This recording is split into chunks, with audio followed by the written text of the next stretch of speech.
guys, and welcome to How to Make Your Memory Amazing. I'm your host, Brooke Wonder, and today we will explore memory and how to make your memory stick. First off, for basic understanding, let us discuss how our memories work. The first step in storing memory happens when external events are transferred into sensory information where they are encoded into working short-term memory.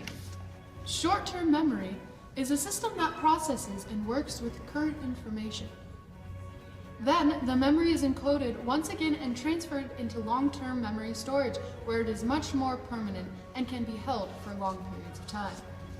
Everyone forgets memories or past events often, although many people don't know why this happens. The first step in forgetting any event comes within the retrieval process, from long-term memory to short-term memory.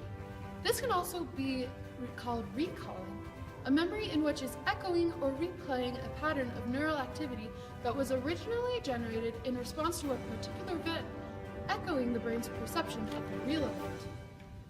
So, how does memory work? Let's find out. First, what we fail to notice, we fail to encode. This means that in order to accurately remember an event, we need to take in necessary sensory details and allow the memory to be transformed into a construct that can be stored in the brain.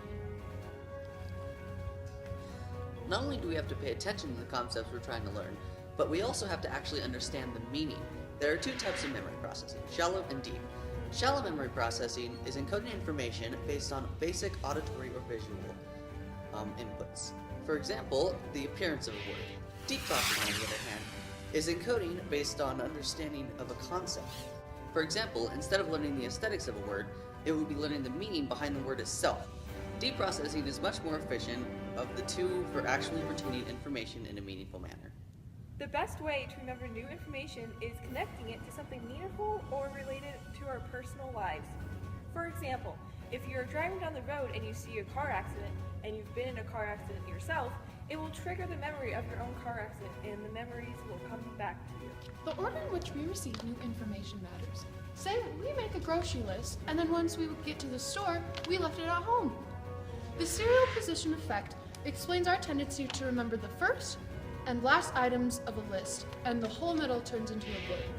All we remembered was our apples and our milk. If we chunked our list into different food groups, we would have been able to remember them better. Let's take this a step further. Students study for tests quite often, or at least should. Many of the techniques we think are efficient actually are not.